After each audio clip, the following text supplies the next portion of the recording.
pessoas, eu sou a Aire e hoje finalmente a gente vai falar de Ruína e Ascensão, que é o último e terceiro, obviamente, livro da trilogia Grisha, da Leigh Bardugo.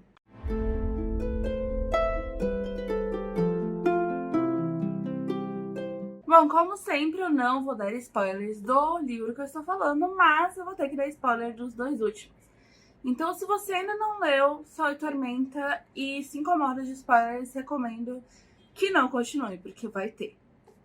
Então, no final do segundo livro, a Alina ela é resgatada pela Paraty, levada pros túneis, junto com os fiéis, depois de quase morrer lutando com Darkling. E é aí que a gente encontra ela no começo do terceiro livro. E no finalzinho do segundo, você já começa a pegar uma vibe meio deprimida, assim, da Alina, sabe? Que ela fala que o Mali vê o subterrâneo como uma prisão. E ela fala, não, ele tá vendo coisa, não é uma prisão, é um túmulo.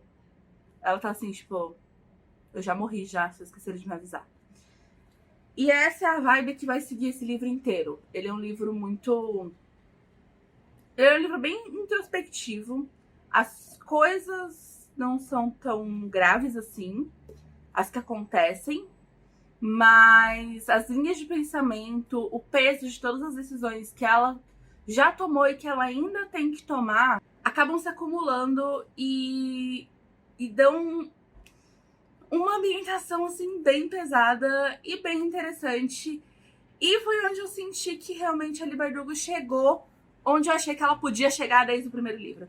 Então, desde o primeiro livro, pra mim, ela tem a construção de mundo um pouco mais pendendo assim pro sombrio, comparado com outros YAs. Ela tem uma coisa um pouco mais violenta, sempre teve. Umas coisas que você fala, amiga, que isso? Mas em alguns pontos, principalmente com a personagem principal, ela ainda tinha um freio. Ela ainda não chegava onde eu sabia que ela conseguia chegar. E eu acho que nesse livro ela conseguiu. Ela conseguiu levar a Alina pra ter que tomar decisões, pra ter que enfrentar consequências, assim, que deixaram ela psicologicamente muito abalada e deixam você lendo falando, maluco? Tá bom, né? Tudo bem.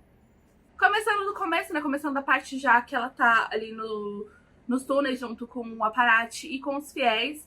Uma coisa que eu achei muito legal é que ali conseguiu fazer uma crítica muito boa para as pessoas que usam a fé para tomar poder, que elas usam a fé como uma forma de ser poderoso, de mandar nas outras pessoas, de estar ali na frente, mesmo que ela não acredite muito naquilo, mas ela conseguiu fazer isso sem ofender os fiéis.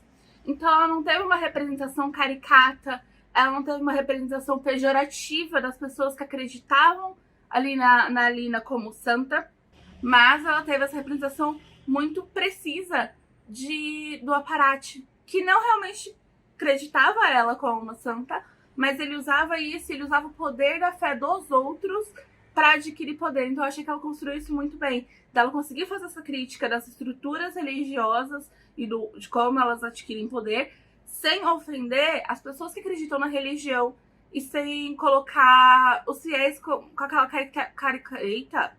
sem colocar os fiéis com aquela caricatura de facilmente iludidos, de burros, de coisas desse tipo. Então, assim, eles eram muito leais, eles eram muito corajosos, foram representados de uma forma muito boa, mas a instituição em si tinha os problemas dela. Então eu achei uma representação muito boa que ali conseguiu fazer. Ela conseguiu abordar um problema sem ter uma abordagem problemática.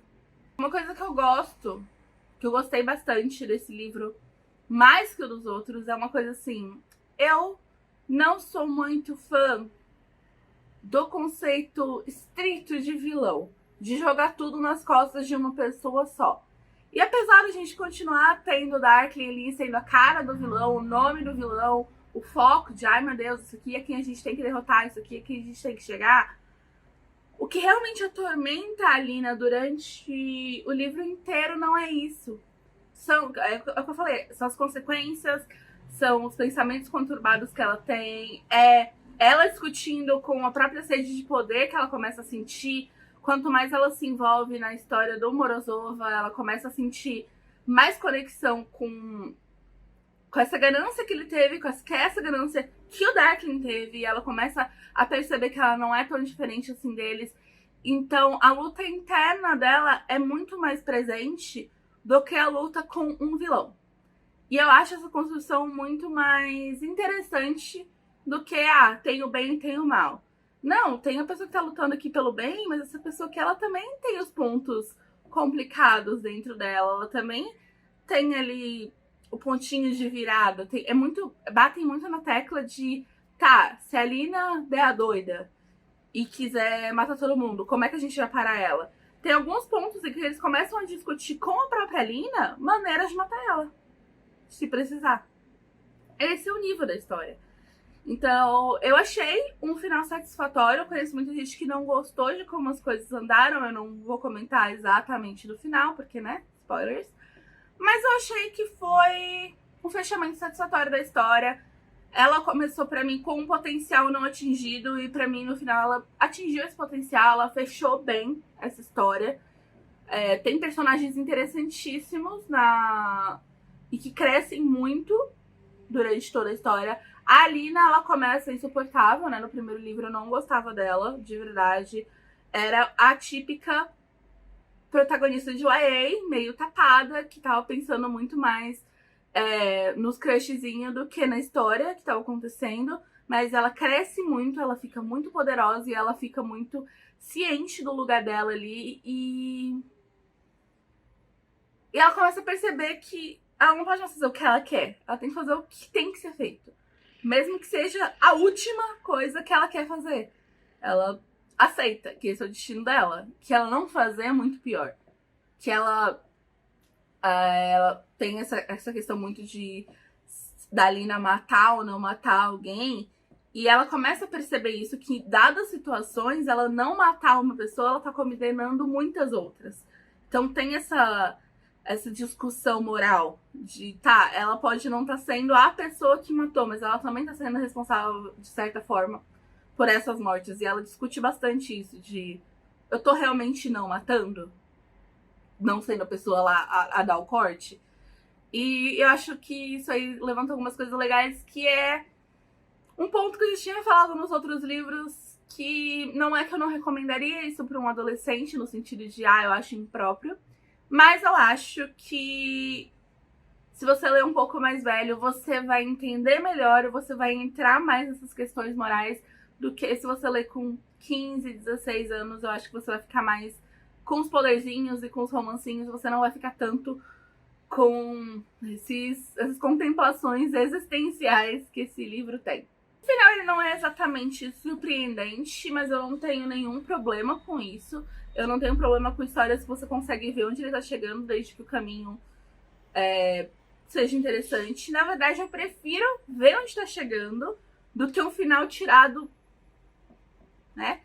Porque dependendo, assim, as pessoas gostam muito de plot twist. Eu gosto de plot twist que faz sentido. Aquele plot twist que não teve construção pra chegar ali, pra mim não é um plot twist. Pra mim é um artifício baixo e preguiçoso de você dar choque no seu leitor sem ter que construir uma história plausível. Então eu prefiro muito mais uma história que você consegue ver onde ela tá chegando, mas que o caminho é interessante, que ele te traz coisas, e é o que esse livro faz. Então, assim, se você tá esperando uma reviravolta super... calma. Eu, pelo menos, não tive nenhuma. Mas ainda foi uma experiência muito interessante e muito bacana. Eu não tinha expectativa nenhuma com Grisha. Eu acho que isso foi uma das melhores coisas que eu podia ter, que era zero expectativas. Eu não queria ler Grisha, eu queria ler Six of Crows. E aí eu descobri que Grisha vinha antes. Eu comecei a ler Six of Crows, comecei a não entender nada. Aí eu falei, tá bom, vou ler Grisha. E aí eu fui dando nada por ela. Então, ela foi ganhando espacinho por mérito próprio. Meritocracia, como é que vem? Mas acho que isso foi bom, porque eu não fui esperando que ele fosse grandes coisas e eu realmente gostei. E eu adorei o crescimento e dá pra ver muito bem a evolução da autora ao longo da história. E é isso, gente. Eu acho que é, sim, uma série que as pessoas devem dar chance e ler. Não é perfeita. Definitivamente não é perfeita. Não é a melhor série de fantasia que eu já li. Mas ela é muito legal. E a escrita dali é uma escrita assim que eu vou levar pra mim pra sempre. É um estilo que eu gostei muito. Ela é bem objetiva e ela traz esse lado ali. A amiga quer conversar, mesmo quando a história não é tão séria assim. E é isso, gente. Eu volto em breve. Não esqueçam que esse sábado tem o lançamento do último conto de Espelho da Deusa, que é a Lua de Sangue. Vai estar lá na Amazon, vão lá, aproveitem. Em breve eu trago mais notícias sobre minhas escritas. Vão ter várias surpresinhas aqui esse final de ano ainda.